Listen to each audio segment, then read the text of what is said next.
everyone, welcome to the Outback Packers podcast, the podcast where two mates from all the way across the world have a yarn talking Packers football and the green and gold. I'm Nick Gregory with my co-host Iowa Joe, today joined by special returning guests Mike Kawano and Dan Kotnik for the final episode of the draft series. Mike, you just popped in the middle of the intro. It's so great to see you. Dan, it's so nice to have both of you guys back. Like I just mentioned, this is the final episode of the draft series, and today we're going over the kind of like mock drafts and the final scenarios playing out before we get to the actual draft in 2 weeks from now, from when we're recording here. It's a shame that the Aaron Rodgers trade hasn't come through yet and things like that, but I think, seeing how the compensation talk and the leverage thing has kind of developed here, I think we have a pretty good idea of what's going to be available to us this year. So I think it's still a very good conversation to be having. How are you guys doing, and how are you feeling about the draft? Well, I'm excited for the draft. I'm with you, and everything else around this Aaron Rodgers trade is just like put a bullet in it and let's be done with it, for God's sake. I'm the stuff that came out recently with the fact that they had everything in place. This is what the compensation was.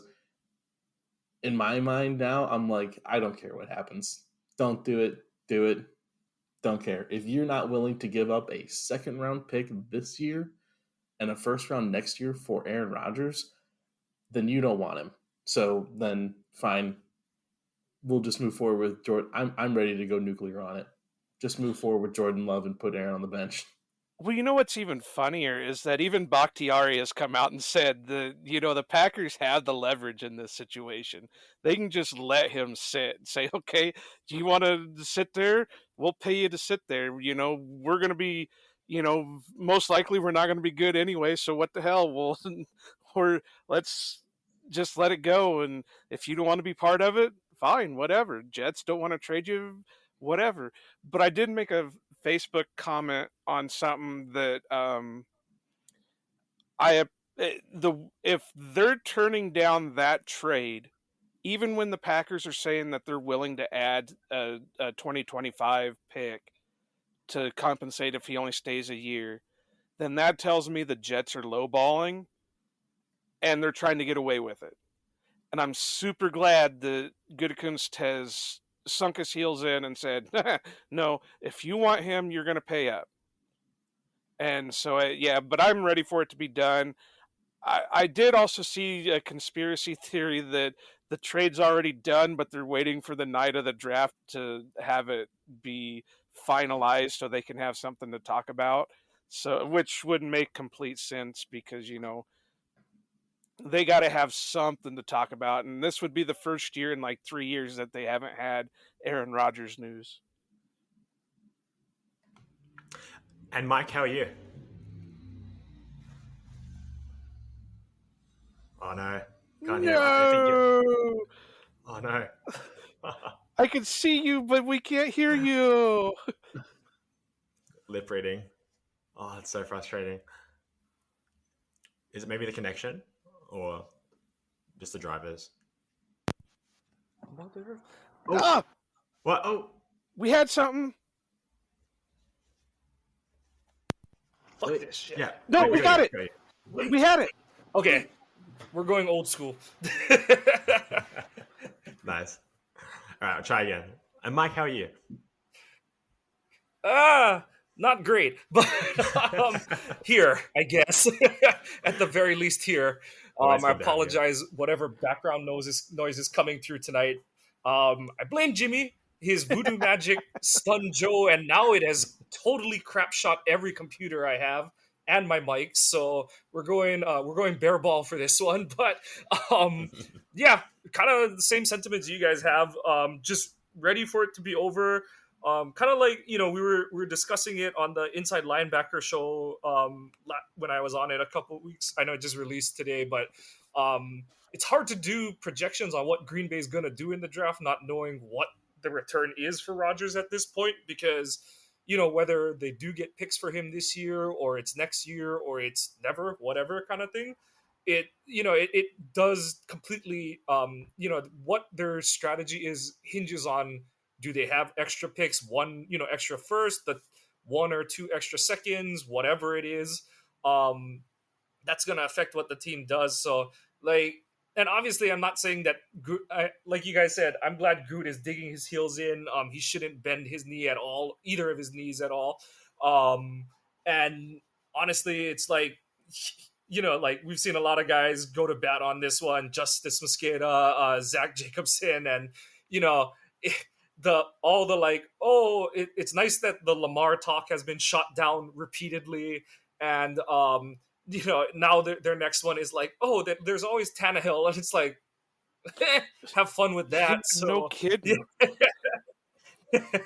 Could you imagine the Jet fan backlash if the ownership and all that is promising Aaron Rodgers and they end up with Ryan Tannehill?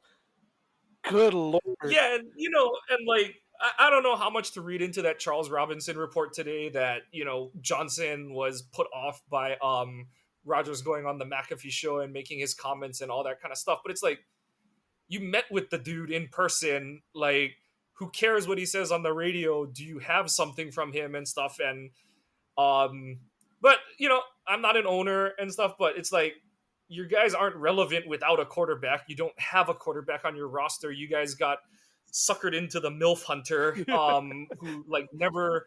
I totally thought the Zach Wilson stuff was like an ESPN gag the whole season that he was being touted and stuff. I never understood or saw the infatuation with him. I was just like, okay, he's like a dude running around with his hair on fire kind of thing. But I was like, I don't see a lot of stuff that translates, and it hasn't so far. So, but it's one of those. It's to the point where I'm like, when it happens, it'll happen kind of thing. And for now, it's just like it always has. It's just whatever Green Bay is going to decide to do. So until further news, it's whatever, and we'll just worry about what Green Bay has on their plate and what they end up choosing to do at this point.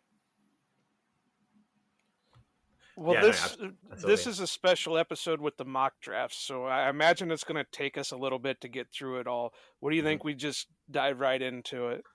No, absolutely. So, okay, I got a question started. How many of you guys have trades involved in your mock drafts? I have one. So 50%, because I didn't do any trades. I was like, fuck that, I'll wait and I'll just do my normal draft. So all right, good. So I think it's good to get both sides. Right. I do have to admit that I have 4 mock drafts wrote up, and I'm just now deciding which one I want to use for this. So it's going to be pretty interesting. Awesome. Well, who wants to go first? We'll do it round by round. So we'll just start with the first round. Who's going first on their first pick? Well, let's do this. The two of you that had trades, was it up or was it down? I just had my idea of a Rodgers trade. Okay, so you just got extra picks from the Rodgers trade. So okay. I guess I'll go because for this draft I started with just doing the simulating as if the Rodgers trade goes through. So using kind of the compensation that's been sort of touted recently. So I traded Aaron Rodgers for a second round this year, number 42, and a first round next year. So going into the first round, and it's kind of apropos that this happened today because I wrote a piece for Wisconsin Sports Heroics today, looking at the ESPN draft analytics model and focusing a lot on the Jackson Smith and Jigba situation, where it's like he's not going to fall past 12. Like there's no way he falls past 12. So I actually, in the first round, the one trade that I made in round was trading up to pick number 10 with the Philadelphia Eagles. So we swapped first round picks, and I threw in pick 78, which is the third rounder. So Packers fans, no third rounders. And so I was able to jump up in the first round and get Jackson Smith and Jigba, which I think that's that's like a no-brainer deal for the Packers to make if that situation comes up. I can see it, but I could also see him being there at 15 because I was watching the Gold Zone with the Jacobs earlier today, and like it, we kind of talked about in the chat room and what they talked about on screen. This draft is heavy with talent, but there's no top end talent. And while he'd be a great pickup, he's not like that elite style wide receiver that I could see somebody wanting to trade up for when they can pick somebody who maybe doesn't have he's got like a high floor, medium ceiling. You could probably pick somebody with a lower floor, but with the same ceiling in the later rounds. But I can see it. The Packers definitely needs, guys in their wide receiver room. What you're forgetting, Joe, and it's a crucial thing that you're forgetting, is that I'm an Ohio State fan, and I didn't get to have Olave or Garrett Wilson last year, and so I'm taking Jackson Smith-Njigba. No, hey, that's fair because me and Nick were battling over text earlier that I probably took every Iowa player that's draft eligible. So I completely get it. And I'm not saying it's a bad pick. I'm not going to turn it down either. So yeah, I think the funny thing about this draft, kind of I've said for a while now, is that because of the lack of top level talent in this draft, it kind of devalues the picks underneath it. And I feel like that range that we're going to be selecting in from even 13 all the way up to like 20 or 25, it really is kind of like a pick your poison. Obviously, there's some prospects who are better than others, but when you account for like needs and things like that, it's kind of, you just got to pick your own guy and you just got to kind of roll with it because the in that range, you're not going to be getting a top shelf talent anyway, besides maybe Bijan, and that's still not everyone's cup of tea in the first round. So I think just if you want JSN, just pick him as you can, and if you get to guarantee that over like the Patriots, even I think you should just go for it. Right, and like I was saying, I'm not saying it's a bad pick. I just it's kind of one of those that, like, what was it, a couple of years ago with the quarterback draft where there wasn't a top talent, but people were having to take them because they needed them. And I can see that happening a lot with this draft. But I like him. He's got a lot of skills there. I did see one thing, and then Nick, I'll let you go ahead and do your pick. But I think it was friend of show CD Tundervision that said this, that it wouldn't be surprising to see the Packers trade down and collect picks, because the further down in the first round you go, the less the contract is. So you're saving money, collecting draft picks, and filling holes that are on the team with those mid round draft picks, and even maybe collect a draft pick or two for next year's draft. So I wouldn't be surprised if I saw that also. But Nick, go ahead, and who's your first round player in your mock? Yeah, so I think it's really funny, Dan. My trade is not for the same pick, but I ended up with almost the exact same compensation. So my trade here is we do a first round pick swap with us and the Jets, 13 for 15. We hand over 24 third and Rodgers, and we get back their second rounder, their top second rounder this year, and the 24 first. I just feel like the Packers are they're still trying to play that game of preparing for the future. And I think that's why Gutekunst has prioritized the 24 first, because they would still want to be in a position where if they're like bad, they can still, theoretically trade up for a Caleb Williams or Drake May, etc. Because I think, they're just, they're still playing that game. Even in a transitory era, they're still playing that game where they're just preparing themselves for the future and they're looking ahead. And they kind of know what they have in this draft. And I think they're looking ahead already. And it's, I think it's a smart thing to do. It really is a smart thing to do, because that's kind of what this year is about. But anyway, I picked Lucas Van Ness at 13. The way my board fell, like you said, Dan, JSN was already gone, who is my favorite pick probably of the first round. And I just kind of felt not great about picking one of these tight ends in the first round here. And, Miles Murphy was already gone and all the top two tackles were gone. I don't really like Darnell Wright as much to be picking him at 13. And, I think, this is a fantastic pick. It's kind of the very tradesy guy that they want in Green Bay. He has that versatility, not necessarily like a 3-tech, but he can play a defensive end, fill in there, and I think he'll be a great edge once he's developed a little bit. And he really kind of is similar to that Preston Smith mold, a real powerful rusher who the guy he's eventually going to be replacing theoretically. I think a lot of people have penciled in this pick already, but I think Van Ness is a fantastic pick at 13. I'm not going to complain. I know you love it, Joe. And I mean, with him, he's an untapped talent. I think he's a little bit in that Rashawn Gary type mold where he's got all the talent in the world, but he didn't get to showcase a lot of it in college. So if the Packers can bring him in and train him up and get him going like they did Rashawn, then I could see him being, out of this world. Having him and Rashawn being bookends would be devastating. It'd probably be the best, linebacker tandem we've had in a long time, or edge rusher tandem, or however you want to call it. Probably since Clay Matthews and that one like 3/4 of a season of Nick Perry. Yeah. Well, I didn't do any trades. I stayed right there at 15. I didn't want to do the logistics of any trades. But I stayed in the same mold. I went edge rusher. But I went back to a college that Green Bay has went to for a while now. So I went with Nolan Smith, edge rusher out of Georgia. The only thing that I see bad about him is he's a little undersized for what the Packers normally have been picking.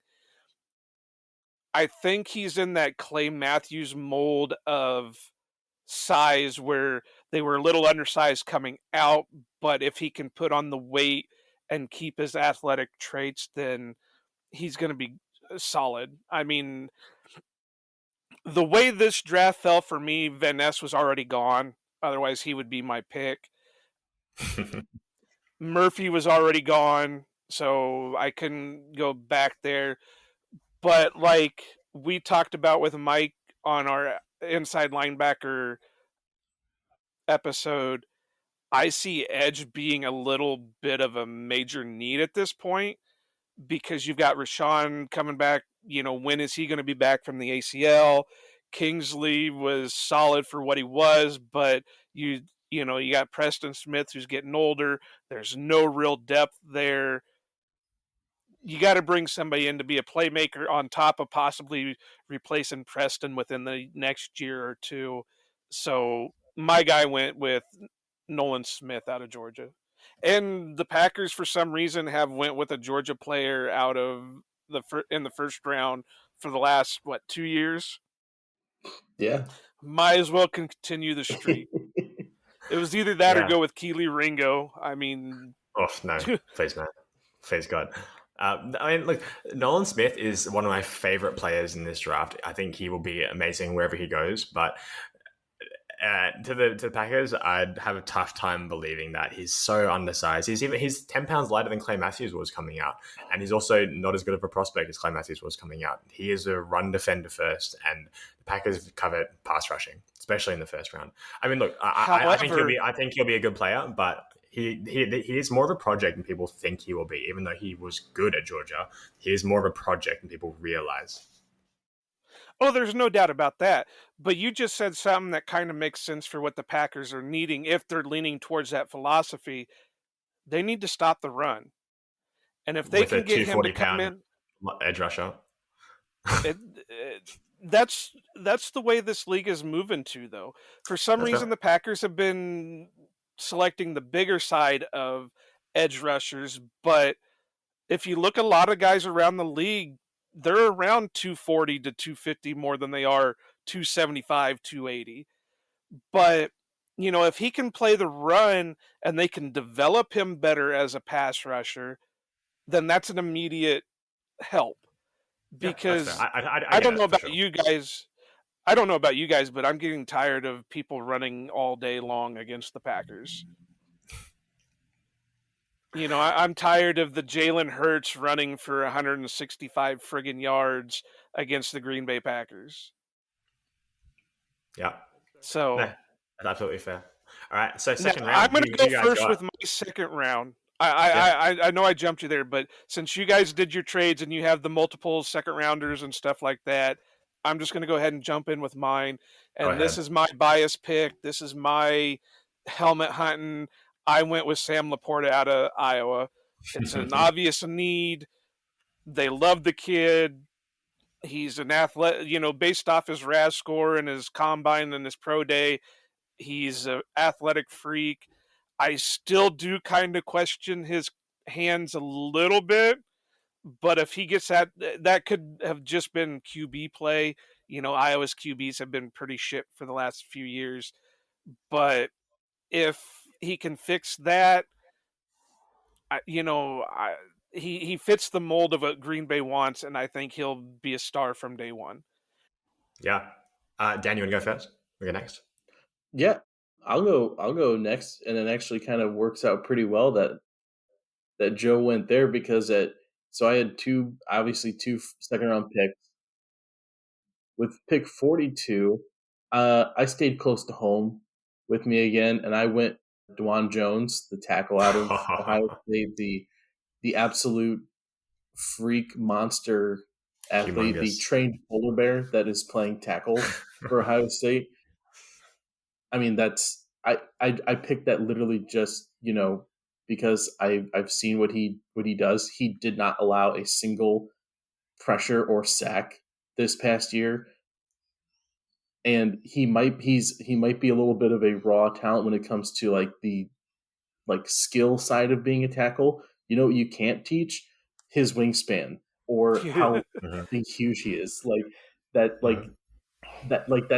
just you want that in a tackle. So I love that as the thing. And then Joe, you'll love me for this. I picked Sam Laporta at 25 as well because I was thinking there was a pattern going with your picks, and I was trying to think of who would be another Ohio State guy for the second round. I was like, I gotta switch it up here. They're gonna think I'm just going straight Homer. But I mean, everything you said about him is right, and I didn't even click to me until I started kind of researching more about Sam and getting into this, and I'm like, TJ Hawkinson, George Kittle, it becomes a kind of a lineage of Ohio State wide receivers, Iowa tight ends, that's there's sort of something in the water there. And so if Sam Laporta can be even a third or a half of what George Kittle is or Hawkinson, that's an easy pick at 45. Yeah, absolutely. I can't complain on it. Now, to your first one, Jones, it's going to be interesting to see because he was, 6'8", 374? Yeah, something like that. Yeah. And, I know the Packers did sign Caleb Jones as an undrafted, and he was pretty close to that. So it's going to be interesting to see if Jones would fit the mold of what the Packers do with their draft picks. It's easier to do as an undrafted free agent because if they succeed, you're not out in, you're rolling in it, but if he fails, you're not really out anything. So I'm not saying anything bad against him. I really didn't watch any of him because he was, in my mind, he was outside the parameters, so I didn't think to even consider watching him. But if he can hit off, that I'm 6'1", 380, and that guy would scare the hell out of me. I'm not scared of much, but if I see that guy running at me, I'm probably going to go fetal. So if it all clicks, and who knows, he may have to drop some weight no matter where he goes. 374 is pretty hefty for an offensive lineman with with what a lot of teams ask their tackles to do, or even if he had to slot inside as a guard, there's a little bit more that he would have to do. So he might have to do some conditioning, maybe lose a little bit of the weight, but you can't teach size, and he's got it. No, absolutely. I think, yeah, he's one of the guys that I don't think the Packers. He's not a very like Packers type tackle, but I think he has a chance to be very good. So my first pick, like you, Dan, I have 42 and 45. I picked the rising draft favorite, Joe's favorite player in the whole draft, Jonathan Mingo out of Ole Miss. It's kind of a funny one because you see in some of aboard! in some of these mock drafts, he's going as like anywhere in between the third round to the fifth round. I think on some boards he's still like in that range, the fifth to sixth round, which I think is like ridiculous. I think the Packers will be all over him. He's a great blocker. He can play all over the field. He's a physical freak like every other Ole Miss prospect. He's just like, I think, in my opinion, Cedric Tillman is a better prospect, but I think for what the Packers want and need, I think Mingo is the better player to fit that. And I just think, they're both going to be really good. And he has the athleticism to stretch the field as well. I think he ran a 4.43, something like that. He has, I think he's the kind of the prototypical Packers receiver in every way. And I think he'll be great. And for 45, I picked my favorite tight end in this draft, Darnell Washington out of Georgia. There's your Georgia player on the other side. I think at 15, it's a bit rich. I know the guys at PFF love mocking Darnell Washington to the Packers at 15, but I think at 45, I can definitely take that. And I think in a year where we're losing Mercedes Lewis, I think he's a great replacement. Obviously, he won't be as good straight out the bat, but there's no other tight end in this class that has the pure play strength that Darnell Washington has, and it's not even close. So I would love to have him on the Packers. Definitely love the Mingo. I like I always said during our previews, I never know where to judge to put a guy in a round. I mean, for all I know, with the way Mingo tested, he could be a first rounder. Who knows? Some people are mocking him in the first round. Right. So, I mean, spoiler alert, he is in my draft, but not this high, because I kind of went off other people's boards just to see where he would fall. So yeah, I'm all for that, no matter where they take him. Well, except for in the third round. No third rounds. No cursing with the third rounds. Now, with the Washington, on the outside looking in, I have no issues with it. Obviously, he tested out of this world. I do still see Bigfoot running down the field when I watch him play, just because he seems like he's lumbering down the field more than he is actually running. However, when we had friend of show Jacob Westendorf on, he mentioned something about there might be some off-the-field concerns with Darnell Washington. That kind of scares me because the Packers do tend to shy away a lot of times with that. There are a couple outliers. Micah Hyde had a couple of charges against him when he was in college, but that was a fifth-round pick. And then last year, Devontae Wyatt had some issues, and they took him in the first round. Maybe they're getting out of that philosophy depending on how they're seeing these, the things go around. And Jacob never really did say what the off-the-field concerns are with him, so I don't know, and I've never bothered to look. But second round, sure, talent-wise, yeah, but the red flag, if there are concerns, it kind of makes me wonder if the Packers already have him off the board. Now, I know they did a visit with him, and if he cleared their visit, then, hey, more power to them. They get paid the big bucks to make those selections. We're just, some schlubs, throwing names out there. So, but Dan, what do you think of those? Have you watched either of those guys? I will say Darnell Washington would have probably been my pick at 45 if he had been there. He went earlier. He went much earlier in the draft that I did. Mingo, I don't know as much about. I need to buy a ticket onto Joe's hype train, and get involved with it. But I mean, personally, for me, like I did several mock drafts, like prepping for this. and then like even like as like especially as I would get like into like the fourth and fifth round and beyond, when like you kind of start to get to the point where you're like, I don't really quite know who all these people are, or like I haven't watched a lot of them. Right, yeah. If Yeah, like I get to a pick and I'm like, well, who am I going to take? I'm like, well, there's a wide receiver. I'll take them because I'm like, if I was like the Packers and I'm looking at this draft, I'm just like, I'm gonna just take a shot on any, like if there's a wide receiver there that I think could be, I'm just gonna take a flyer in anything past like the fourth or fifth round, because I'm just like, you need something to hit. So I'm all for just taking any kind of wide receiver prospect.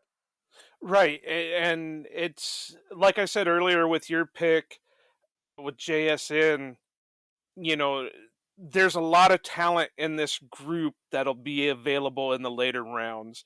And, some might get taken higher than they should, but there should be enough to. I know this sounds like a weird thing to say, but there should be enough to go around for everybody. And and the way they're coming out of college now, they're more refined than they were, 15, 20, years ago, because not only are they playing football in college, but they're also going to these specialized camps and stuff like that to better prepare them for a life in the pros than normal. But Nick, why don't you go ahead and lead us into the third round? The dreaded third round. So look, this is actually, it's a shame that we have the curse on us because there's so many good prospects in this range. In a draft where it's almost entirely devoid of good safety prospects, I chose cornerback slash safety, Swiss Army knife, Jartavius Martin out of Illinois. I didn't get the Illinois defender or the other ones that I really loved, Devon Witherspoon or Sidney Brown. But I think Jatavius Martin as that kind of nickelback safety, I think he fits into their parameters. Sidney Brown is really short for what they like in a safety. I think they're more likely to draft someone like JL Skinner, who I know Joe's all over. But I think Jatavis Martin is really talented DB. I think he will be a fantastic pick just as a nickelback to kind of alleviate some of Keyshawn's Nixon role there and leave him in that kind of dime backer role. But if he goes further, he absolutely has the movement skills and athleticism to thrive as a safety. I'm not sure about necessarily free safety, but in a room where we have Darnell Savage and literally no one else, I think you take what you can get at this point, and I think he'll be a fantastic pick. Yeah, I mean, we talked about him earlier on in our preview, and there is something there with him, and I in a couple of my other mock drafts, I went safety because the last time we had a successful third round pick was a safety in Morgan Brunette.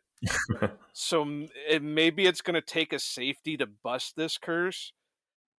With mine, I don't have it, but I'll let Dan go ahead and go with his third round pick, unless Well, you traded it. No, I don't have one. Oh, yeah, I you traded it, didn't you? Yep. So I guess I will. Dan, this one will make you happy because we just talked about the guy. I went with DeJuan Jones out of Ohio State just because of the physical freak and anything like that. And, it just so happened that he fell to me in the third round. And it's like, well, we probably should go ahead and take an offensive lineman. Maybe he might slot better as a guard in the Packers system with his size. But, if he can drop weight and keep his athleticism, maybe he'll be able to do that versatility that the Packers tend to like out of their picks. But yeah, that's who I went in the third round. Although, like I said, there were a couple other mock drafts that I put together that I went safety because, like I said, the last time we had a successful third round pick was a safety. So yeah, I just yeah. So you go. Nope, go ahead. Nope, you're good. Yeah, no, I was just gonna say because I just feel like I'm so off this safety class. Originally I kind of liked Brian Branch, but I kind of fallen off a little bit after the combine. I just feel like in terms of athleticism and size and actually playing ability, I mean, Jatavius Martin is a better safety than like almost like maybe all other safeties except for maybe 3 in this class. It's pretty grim. Well, since Dan didn't have a third round pick, we'll go ahead and let him go with his fourth. Well, I went safety in the fourth round here. This is good. So again, I'm getting to a point here where I'm like, I I'm not as familiar with the players that are coming off to the board. So Right. I'm picking more for positional need. Where they like value based on where they kind of have fallen. Have they fallen down in the draft? Can I get a good value pick here? And so I actually had Anthony Johnson Jr. out of Iowa State fall down to pick 116 in round 4.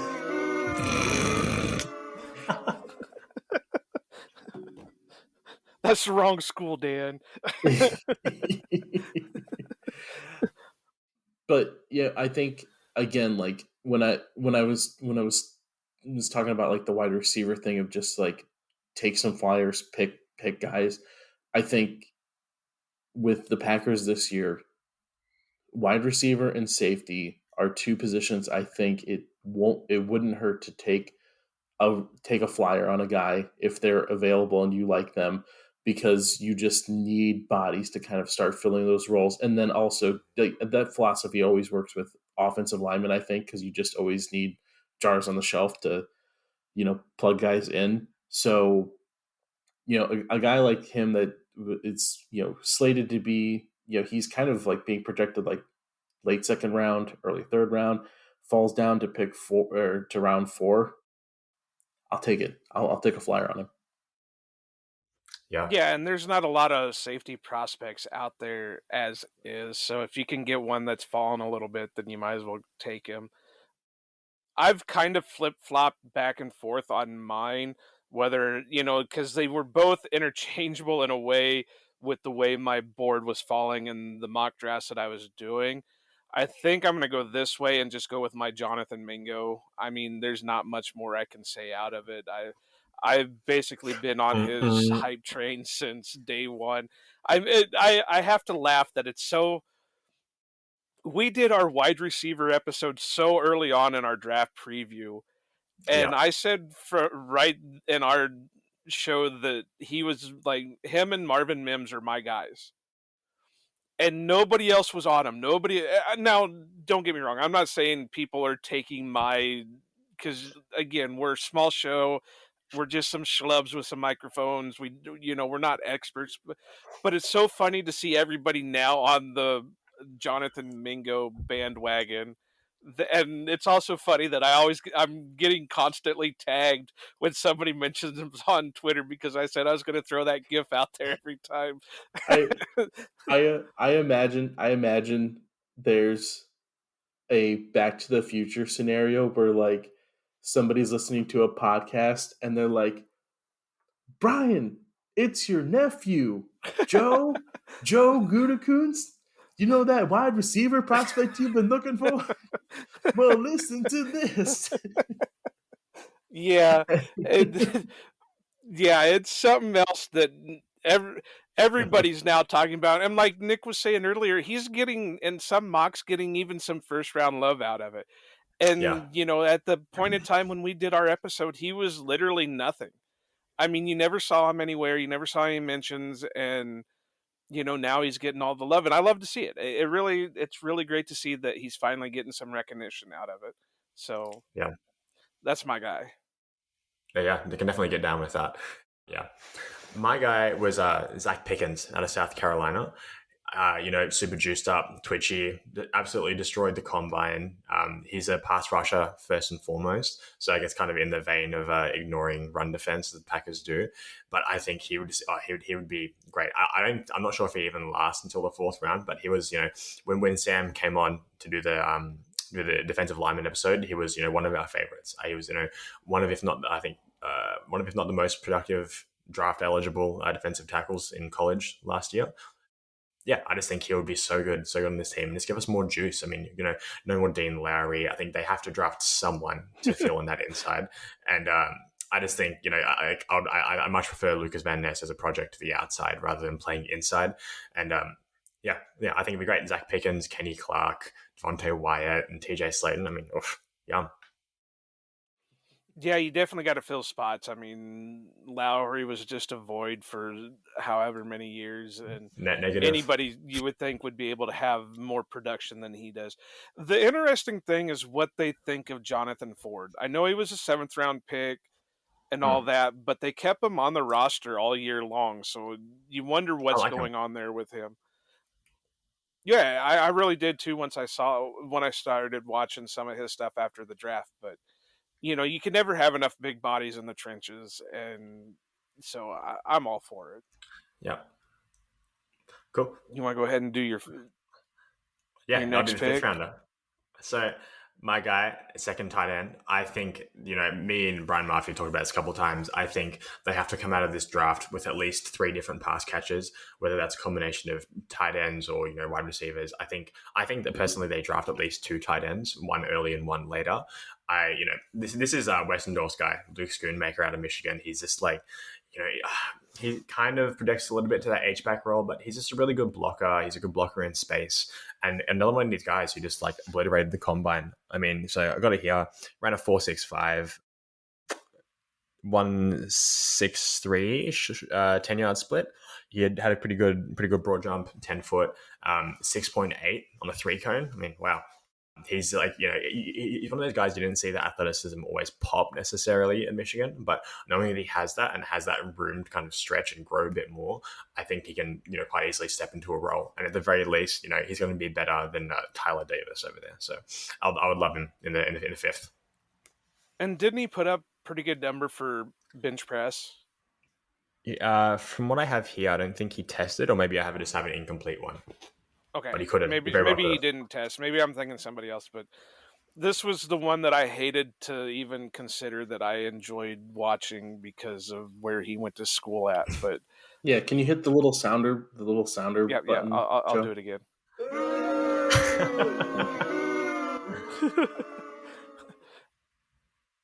But yeah, if anybody in this class is going to be similar to George Kittle, even taking, helmet scouting, and it's probably going to be Schoonmaker, because he seemed to be that all-around type guy that he could block, he could catch, he could get upfield.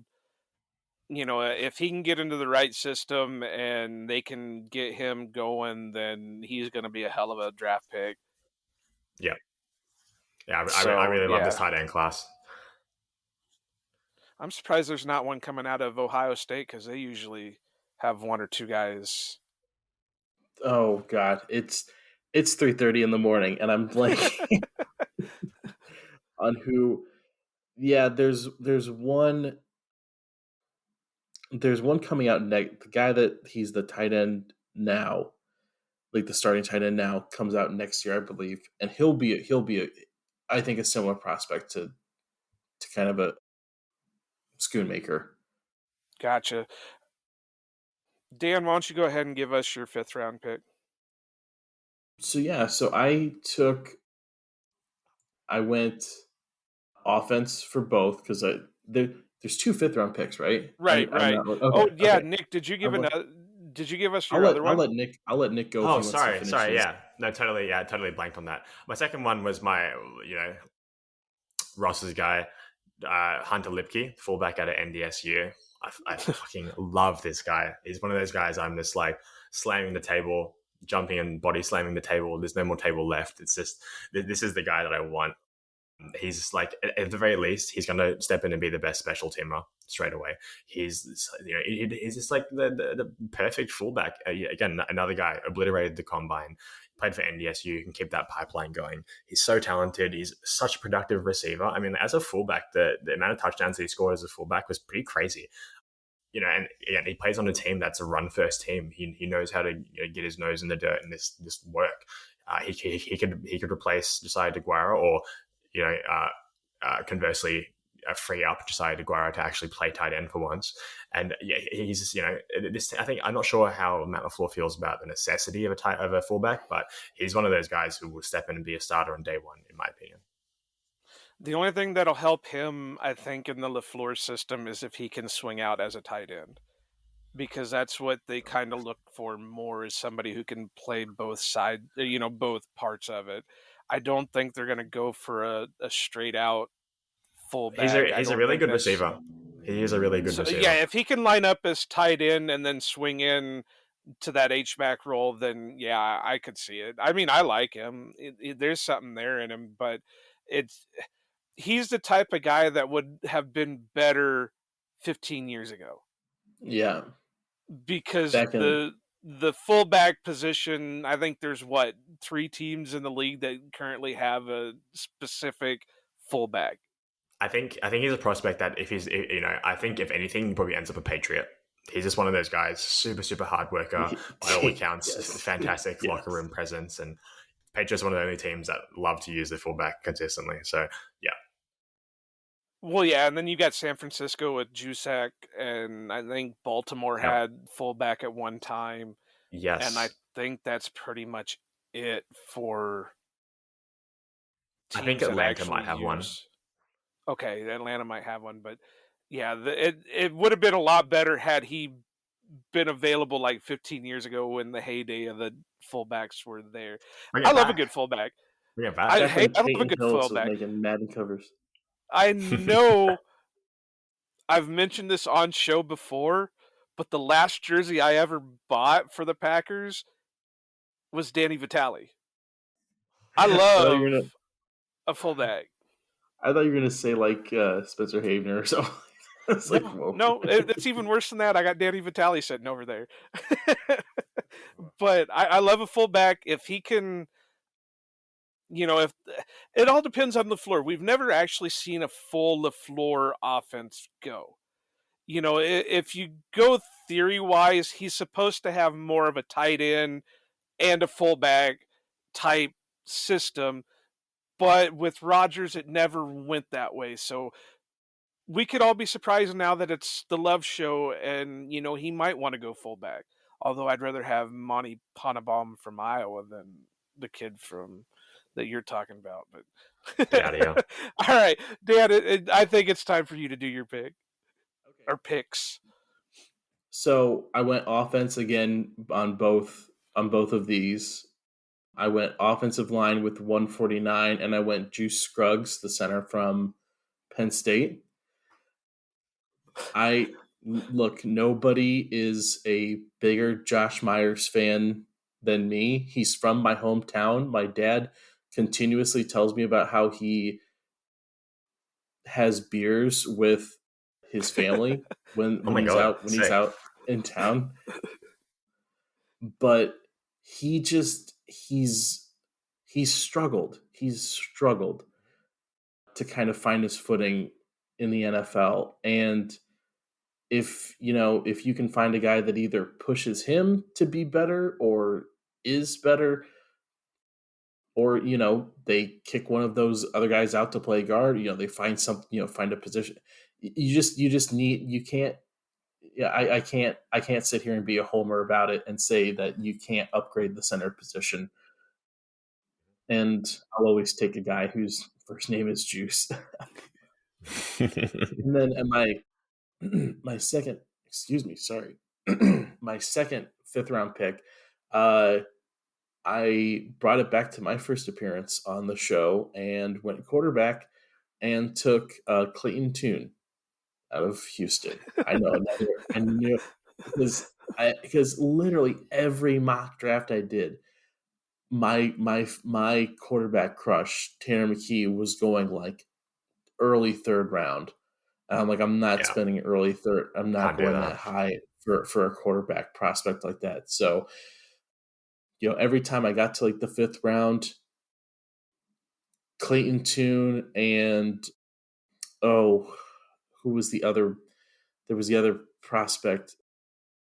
I'm completely blank on these other quarterback names. There was another guy that right around. Who? What school? I can't. He was basically like it was Clayton Tune, and like they felt like the same prospect, but was it was that like Hainer out of Fresno. Could have been. I'll look. I'll look at my old notes. That one popped up a lot in my drafts around this time. But basically, I kind of just for God help me, I followed Iowa Joe's advice and took a flyer on a guy that has like kind of just crazy arm talent, and so I'm okay with that. And like I said when I first came on, you've probably got to get a quarterback here in this draft. There's enough talent here at the back end that you can take a chance on somebody and hope that they pan out, do something. You got to, if you're playing us to move forward with Jordan Love, you got to find something to fill out the room there. And so I'm very happy to take Clayton Tune near the end of the 5th round here. I can't complain on either pick. I actually got a bet going with Sanjay that if the Packers take Juice Scruggs, that I have to buy a Scruggs jersey, but it has to say Juice on the back.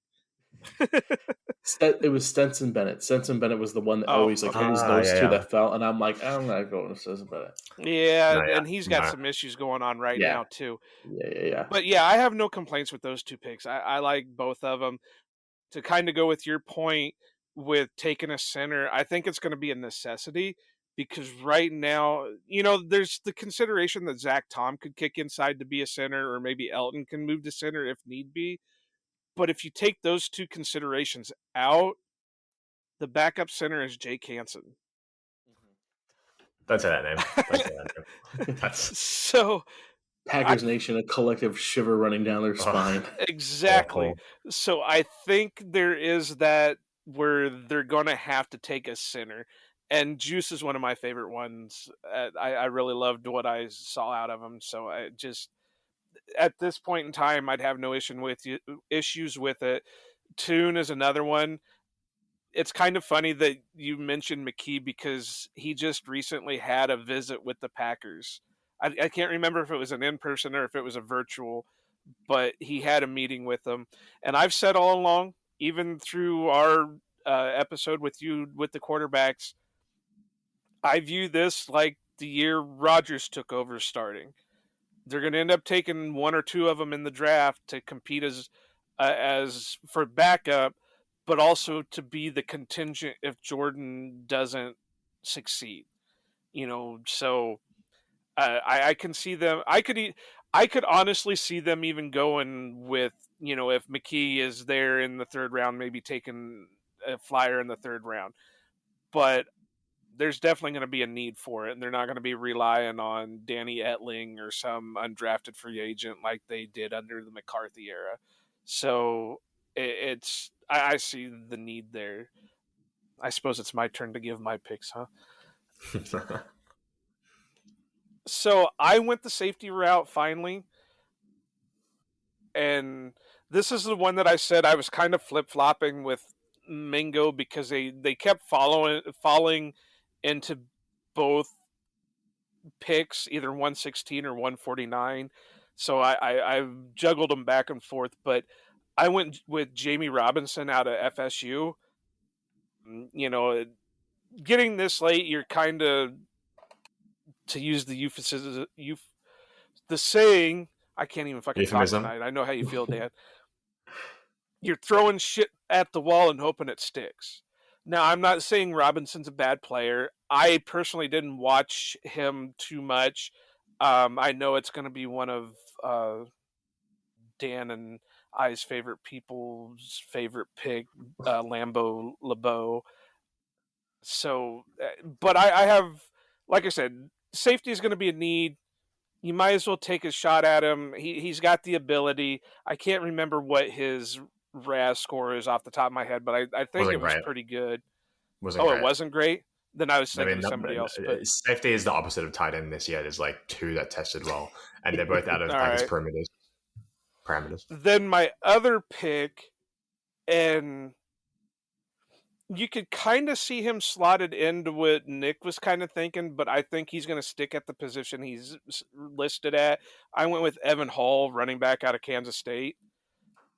I think running back is going to be a need. This guy is a hell of a 3rd down option. He's a hell of a receiving back out of the backfield, and he's a solid rusher. But when you get into the 5th round, you can't really complain about it. Now, obviously, if I had my choice, we'd probably be taking Taj Spears or Israel Abikonda earlier in the draft, but it just didn't fall that way when I was running my mock drafts. So those are my guys. Yeah, it's funny that you say that because there were several times in my mock anyway where I had some really great running backs like fall to me, and I it's just so hard because I'm not totally out on Tyler Goodson, and if they're going to replace Aaron Jones, there's only really a few of those guys in this class, and at those spots it's like I kind of would just rather have another actual like player instead of drafting like a third or fourth running back to just sit and do nothing this year. But yeah, I mean, like guys like Tyjae Spears, like you said, Israel Abanikanda. I love Sean Tucker at Syracuse. Rashawn Johnson is kind of like another AJ Dillon clone from Texas. He's Bijan's backup. There's so many good running backs in this class, and I would expect them to kind of take one maybe later, but it's like, how much do you really need running back? It's a pretty luxury pick, especially in the way our roster is looking right now. Well, this might not be a popular opinion with Packer Nation, but I think drafting a running back is more to replace A.J. Dillon than it is going to be Aaron Jones. Now, A.J. is a great guy. Don't get me wrong. He really is living the Packer culture. Obviously mayor of Door County and all that, all the stuff that he's doing, but he really hasn't clicked on the field. And I believe this is the last year of his contract. If it really doesn't click, I don't see him back. So they're going to need somebody to replace him. And I would like to have Israel Abikonda be the replacement. Rashawn Johnson would be a great one too. But I think this is going to be one of those things that, and with money being tight, I don't see them being able to bring back AJ unless it's like a really cheap deal. So, they're going to be taking somebody to more replace AJ Dillon than they are going to be Aaron Jones, in my opinion. No, that's totally fair. Hate me if you want to, Packer Nation. I've got big shoulders. I'm 6'1". Yeah. Cool. Let's get into the last round here, 7th round. So, yep. Obviously, there's no 6th round pick, but we got 4 7th rounders, which is just as good. Yeah. Who wants to go first? You want I'll go rock, first. paper, scissors? No, I win. I'm already going first. Yeah. So, like, I really kind of like the later rounds of this draft. I actually really like a lot of these guys. The first one that I picked at 232, Jake Moody out of Michigan. For my money, the best kicker in this draft. He's one of the only ones that kind of has that clutch gene, right? He nailed a 54-yarder earlier this year. This is probably like one of the worst years of his career, but he has shown that he can do it. And he plays in Michigan. It's not like he's not going to have like the playing in cold weather issue theoretically. He'll be. Yeah, it'd just be a replacement for Mason Crosby, who is not coming back, it seems, which is kind of funny. He kind of posted like earlier in the offseason about being excited to play again this season, and then the Packers were just like, no. So we'll see what happens. They haven't completely shut the door on it. They just said that, the money's a little bit tight right now, and they hope to be able to work something out with him. Yeah, but also, I mean, Mason's cooked, man. He's done. Like, he's good for like inside 30 yards, but like, dude, you can't have a whole roster spot just for that. And if he's not gone this year, he's gone next year anyway. So it's like, what's really the point of leaving him around for a dead year? So that's kind of where I'm at. But yeah, Jake Moody out of Michigan, I think he'll be a good kicker. We'll see how it goes. It's always hard to predict with kickers. Another one, 235, center, guard, inside offensive lineman, Alex Forsyth out of Oregon. Don't believe he tested, but he's one of those guys who, is going to not sound great, but he's kind of in that Royce Newman mold. He's a real physical run defender, run blocker. Really really gritty. He's a bit of a shorter guy. I think he's only 6'3", 6'2", but I just love what he put on tape. Super physical guy. It kind of reminds me of that guy that the Lions drafted 2 years ago now. Anyway, just like, I think he's one of the guys who's going to step in and actually like play. He's a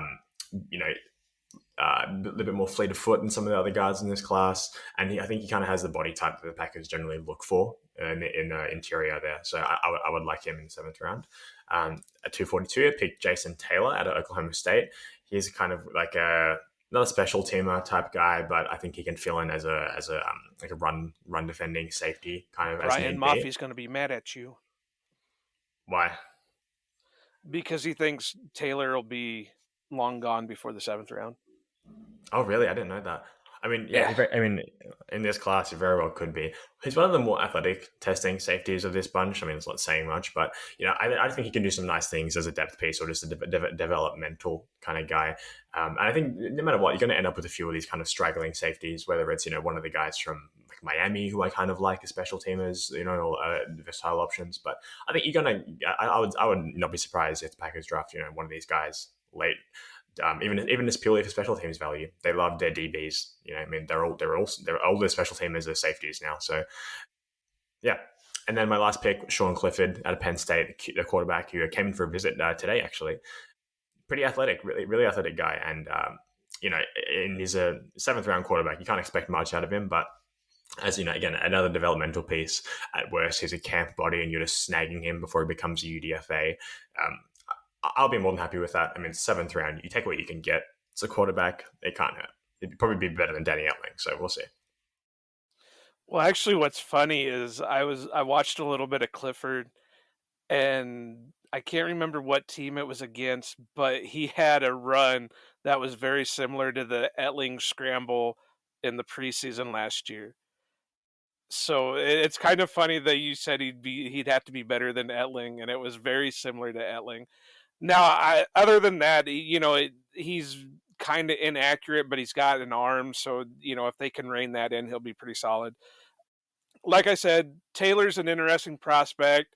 Maffey, because I had him taken in a late round in one of the drafts I did like weeks ago, and that was one of the things Brian said was that he didn't see him being that in those later rounds.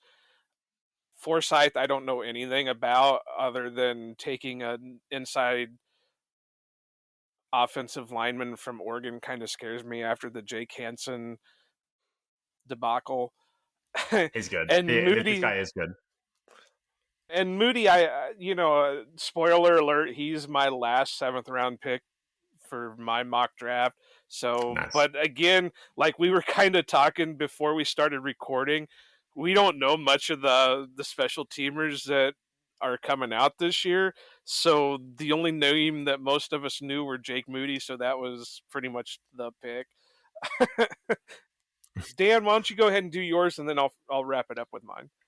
Sure. Yeah. I sort of wish now I could go back and look at my available at the pick, because I completely forgot about Jake Moody when I got into the 7th round, because everything you said is right. Like I would even as an Ohio State fan, I would love to have Jake Moody come in and just continue the Mason Crosby 20-year solid career of having a kicker that can just do whatever you need him to do for 15-20 years. So my first pick at 232, I went wide receiver. I took Jake Bobo out of UCLA. Nice, yeah. I know absolutely nothing about any of these picks here at this point, so I'm just again wide receiver. I'm picking to throw pass catch. I want pass catchers. So give me another guy. I liked the bits of the UCLA offense that I got to watch this past year. So I'm hoping that translates a little bit. And again, 235 here, as I've been looking at this, I'm again, I wish I could go back and see what I had available, because I'm like, what was I thinking when I made this 235 pick? Because I picked linebacker I think it's Michael Jones out of Syracuse, or Mikel Jones out of Syracuse, I haven't watched inside linebacker. I haven't either. And so I'm curious about what my thought process was when I picked a middle. I mean, I do think that cool name. If there is a middle linebacker prospect that you like later on in the draft, if that's available, it's sort of like the running back position to an extent, where it's like you don't really need it at the moment, but it's like if you if you, or maybe center's the better one, because if Quay Walker or Devondre Campbell go down, there's not a lot of depth behind there that you're like, I would trust him to just come in and immediately be, somebody. So I think, again, give me. I like taking defense later on in the rounds because those are your special teams guys usually, and so I like having those kind of players. My last two picks at 242, I went two Alabama guys. I went defensive lineman DJ Dale at 242, and then I went another safety at 256, DeMarco Hellmans at 256. So again, just give me some guys to throw out there, some bodies. They're both cool.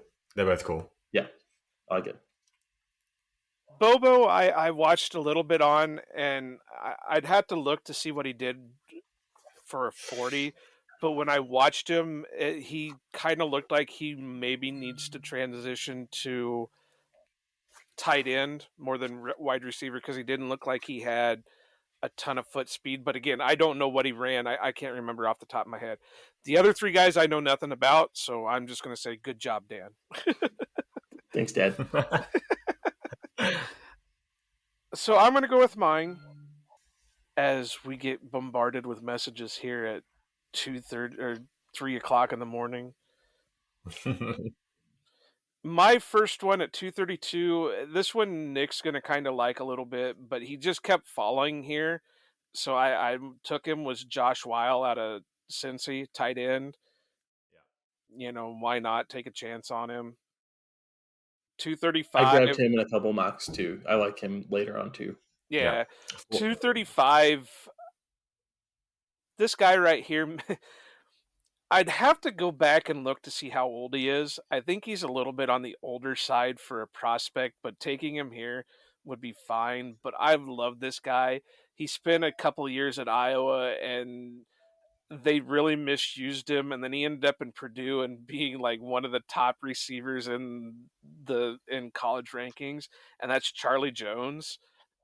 Yeah. He's going to be more of a slot type guy, but he's got all the ability to do everything.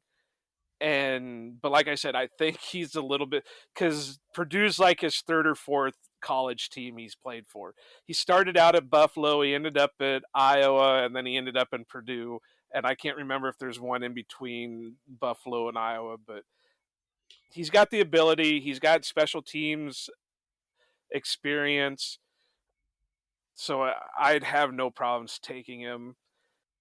Now, I probably should get the button ready for me too, but it's kind of weird that I have this player here because Dan took him earlier on. So I'm trying to think what my draft board ended up being, or my stuff was when I took him, and that's Anthony Johnson out of Iowa State. So I don't know if he fell that far or what was going on there, but I was doubling down on the safety picks, and then obviously my last pick is Jake Moody, just because again, Packers are going to need a kicker, and he's the only one that I know the name of. I know a couple colleges that are producing him right now, but he's the only one that I know name of. Yeah. And that's it. Are there any preferred undrafteds that you guys thought of while putting your stuff together, or anything like that, or guys that you really wished you would have taken, but you went a different direction? Yeah, I mean, the guy that Dan drafted at safety, DeMarco Hellams, I'm not sure if he'll go undrafted. I mean, it's hard to say a guy's going to go undrafted, but he's one of those guys that I think would be really cool to pick up. He's a little bit more on the athletic side. I think this Green Bay will do what Green Bay does best, and is pick up a bunch of these O-linemen. Kind of, I don't think they're going to be drafting more than one offensive lineman in this draft. With how many bodies they have there, it's like 15 offensive linemen on the roster. Yeah, but the Packers every year take at least two in every draft. So depending on what they are setting out with picks, it's a possibility. No, for sure. I think they will draft at least one, but I don't think they're going to be doing like, what was it, like three a couple of years ago. I don't think they're going to be doing anything crazy like that. But I think, yeah, when it comes to undrafted guys, I think they pick up a few more flies on tackle, definitely a couple safeties, tight ends, just get bodies in there and just kind of see how they go. But I'm not as deep into it as Brian is, pulling out all these like random guys who he thinks are going to be UDFAs. Maybe next I'm sure year. I'm sure he could give you a list of like 30 people who he would love to take as a UDFA. Maybe next year when we're more established and we have the time to sit down and go through all the prospects. Yeah. So first off, before I get to my wishes, Cade Stover is the tight end I was thinking of from Ohio Yes. State. That kind of sounds He's a familiar. senior. He's a senior this year. I think he'll be one of the top guys in next year's draft. Yeah, I sort of mentioned it when I started my 7th round picks. I wish I had thought to grab Jake Moody because I don't think he's going to go undrafted, and I think sorry, he's the kind of kicking talent that you don't want to have to hope you can recruit as an undrafted free agent. I think he's the kind of guy that it's worth to spend the pick and guarantee that he's going to be yours. The other thing that I wish I would have done is I wish I would have addressed the running back position at some point, because there was a couple of times there was the running back out of UAB that would pop up in like the 4th and 5th round, and I'm like, do I want to try to take that? He's kind of like this guy. He's a little bit undersized. Like he's had some injury history, and obviously like playing at UAB, like what's he going up against? But yeah, that's one position I wish I would have been able to address a little bit earlier on, because I do think that might become a position of need very, very quickly if they don't play it right. So yeah. The only thing that I wish I would have fit in is maybe a quarterback, because I didn't even go with what I through my draft. I didn't have any quarterbacks taken with the one that I just talked about tonight. Now, like I said, I have 4 other ones that I think I took a quarterback somewhere, but my feeling is, and will always be until the draft comes, that the Packers will take at least one somewhere. But yeah, it's been a fun draft preview. I've really enjoyed all the guests that we've had, Dan especially. It's about time we got you on board. Too bad Mike had to drop out with some technical issues. We were hoping to really have a action-packed super show for you guys, but it just didn't. Technical issues always hurt. But Dan, appreciate you. I think Nick will wrap up a little bit more, but I just want to say I appreciate it, and all our other guests. If you guys are listening, we appreciate everybody that came on and joined us in the draft previews, and I'm ready for the draft to hit and see what the Packers do. Yeah, absolutely. Yeah, no, thanks for coming on again, Dan, especially on such short notice. We really appreciate it. Thanks again to Mike. I know he's probably listening back on this, or in the ether. He's getting my sidekick waves, but I always appreciate him coming on, even if it was only for 5 minutes. Is there anything you guys want to talk about quickly or plug before we finish up? No, we'll give Dan a chance to plug, because I know he's always working on some stuff. Yeah, I mean, well, you can find all of my stuff at DK All the Way on Twitter. That's where I'll plug anything that I'm working on. Doing some writing for Wisconsin Sports Rogues. That'll pick up as the season gets closer, as well as Lombardi's Bar. That'll kind of kick into high gear as we get closer into training camp and preseason and all of that. And then you can also catch. The episode will be out way before this one airs, but Joe will be joining me and Aaron on Watching Stuff, the Star Wars side of Watching Stuff, as we break down episode 8, The Last Jedi. Unfortunately, I'm still having PTSD on this shit.